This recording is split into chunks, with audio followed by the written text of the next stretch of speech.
मी सार्थक स्वागत करतो माझ्या या नवीन मिनी ब्लॉगमध्ये. तर आता मी आलतो अनिकेत भाऊच्या इथं, कारण की यांनी मला बोलवलं आहे खास आमटी खाण्यासाठी. सावरगावची एक स्पेशल आमटी आहे, तर तिथे खायसाठी मला बोलवलं आहे. आधी आपण मंदिर बघू आणि उद्या सकाळी आमटीचा कार्यक्रम, ते सगळं उद्या जत्रा बित्रा सगळं उद्या आहे, ते सगळं उद्या बघू आपण. चला आता फायनली आलो मंदिरात. चला आतमध्ये चला. मंदिर सुद्धा खूप भारी आहे, तुम्हाला मंदिर दाखवतो, एक मिनिट थांबा.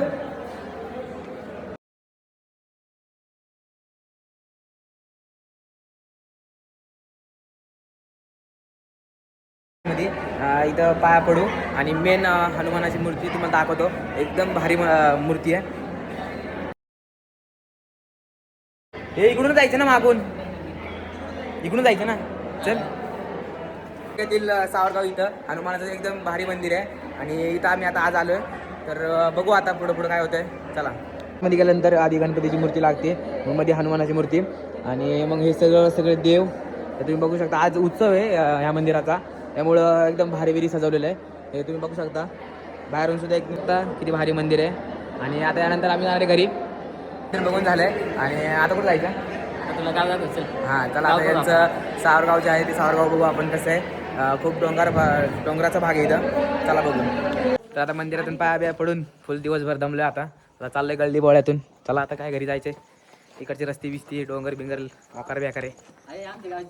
घरी जाता जाता आम्हाला एक जुन्या काळातली एकदम म्हणजे 100-150 वर्षापूर्वीची घरं असं दिसलेत. आणि ते घर म्हणजे नाही का पहिल्या काळातली मोठ्या माणसाची सावकार बिवकाराची घर आहेत. तुम्हाला ते घर दाखवतो. एकदम बेकार घर दिसतात. भूत असं वाटतं की भूतच आहे तिथं. चला तुम्हाला दाखवतो ती घरं.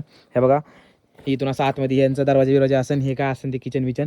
इथून आतमध्ये जायचं आहे. ह्या साईडला सुद्धा आहे, ह्या साईडला सुद्धा तुम्हाला दाखवतो. चला हे बघा ही सगळी अशी जुन्या काळातली दरवाजे बिरवाजे. इथं आल्यावर एकदम असं भूतासारखं वाटतंय, भयंकर.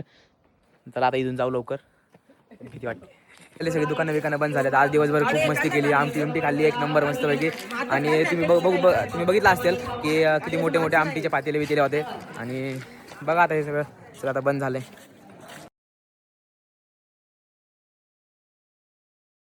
फायनली दिवसभर खूप दमलोय, आता घरी चाललोय. आणि इथे सावरगाव येऊन खूप भारी वाटलं. आणि कशी वाटली तुला आमटी खाऊन? आमटी एक नंबर. पुढच्या वर्षी तुम्हाला पण यायला लागते खायला. नाद करते काय एकदम एकदम भारी, म्हणजे भाई नादच. आमटी एक नंबर होती आणि मंदिर पण खूप चांगलं होतं. आणि आता उद्या आम्ही दिवसभर इथंच आहेत. उद्या पण व्हिडिओ काढणार आहे. उद्या पार्टी बिर्टी करणार आहे. चला आता उद्याच्या ब्लॉगमध्ये भेटू. बाय.